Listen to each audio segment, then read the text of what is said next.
Good evening, and welcome to Weekly Wine News with Matt Denune.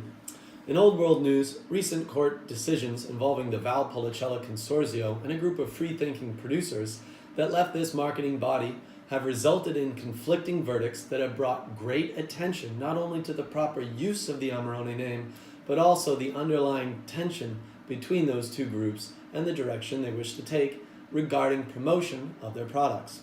The conflict here regards a group of producers that left the Consorzio in 2009 to form its own group, known as the Amarone families.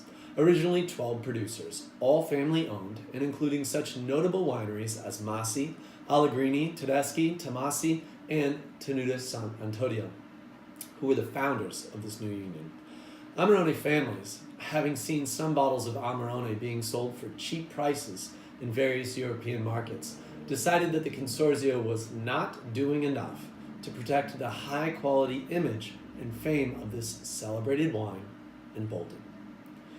Andrea Sartori, current president of the Valpolicella Consorzio, is quoted as saying, "The main issue for the Consorzio is the fact that La Family are improperly using the name Amarone to promote themselves. That is not right because the name belongs to the wine community of Valpolicella." It seems to be left to the courts to decide the outcome of this unfortunate feud between the two groups, who seem to both genuinely love Amarone and the name it represents. In France, a massive Côte d'Aron wine fraud has been uncovered by French police. Some 66.5 million bottles of wine, the equivalent of 13 Olympic-sized swimming pools full of wine, was falsely sold as high-quality Côte d'Aron. Some of the wine, 10,000 liters in fact, was even falsely sold under the renowned Châteauneuf-du-Pape AOP label. This massive wine fraud was revealed in a report this week by France's consumer fraud body. The massive misuse of the Côte d'Aron label was said to include a major wine producer, which has not been named.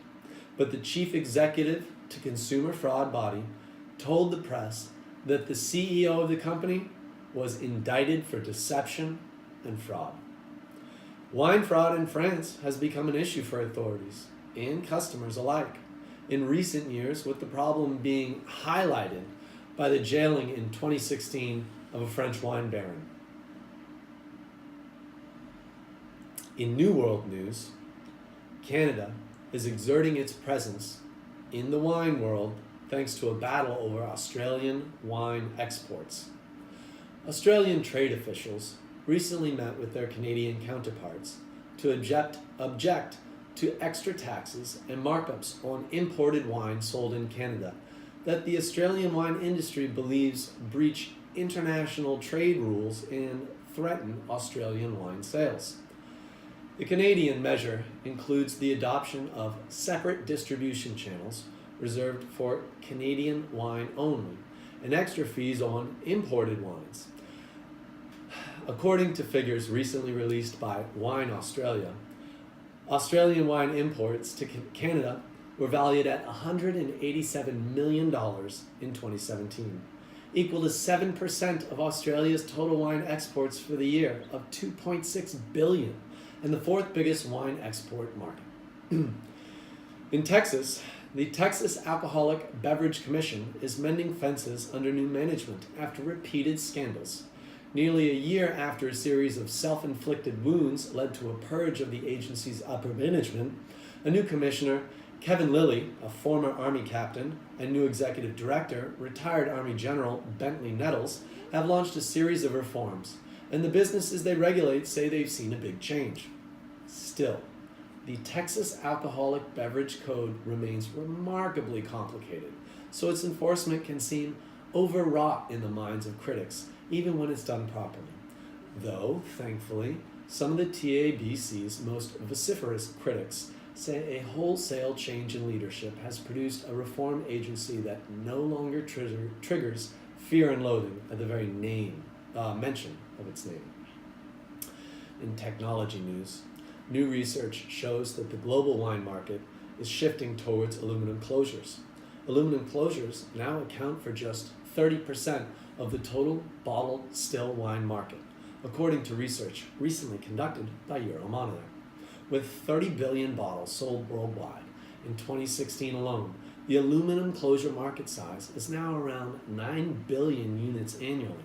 This shift towards aluminum screw caps is particularly evident in the largest still wine markets, Europe and the USA.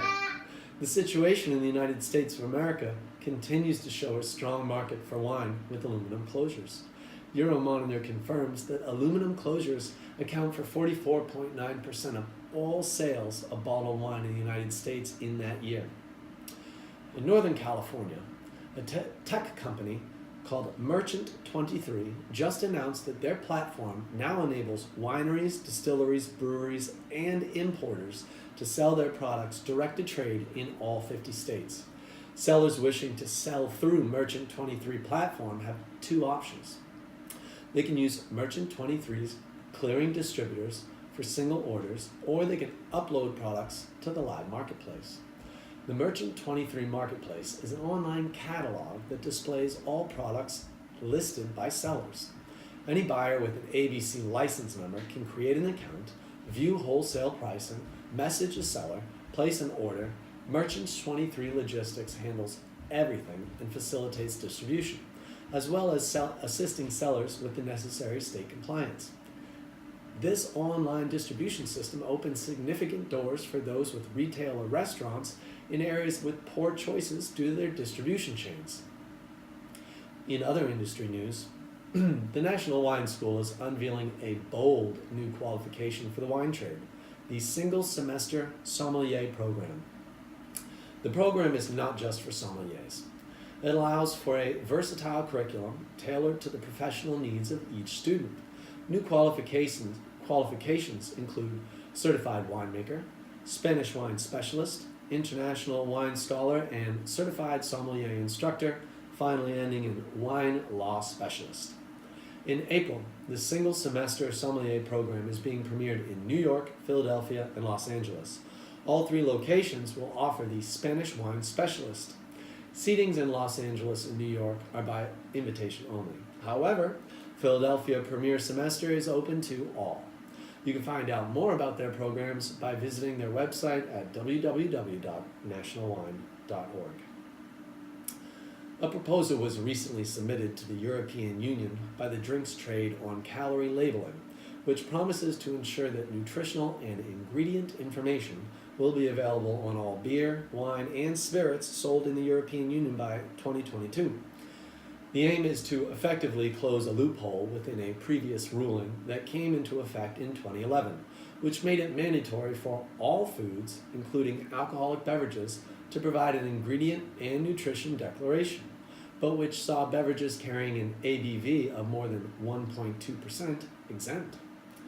Many producers, including Diageo, Treasury, and AB InBev, have already made promises to provide ingredients and nutritional information on a voluntary basis. This proposal will eventually form the basis of what will become a mandatory requirement imposed upon producers with regards to dissemination of nutritional and ingredient information. Decanta.com announced its launch of Decanta Cellars, a collection of 40 red wines from Japan, available through the same digital portal and delivered to the same 127 countries.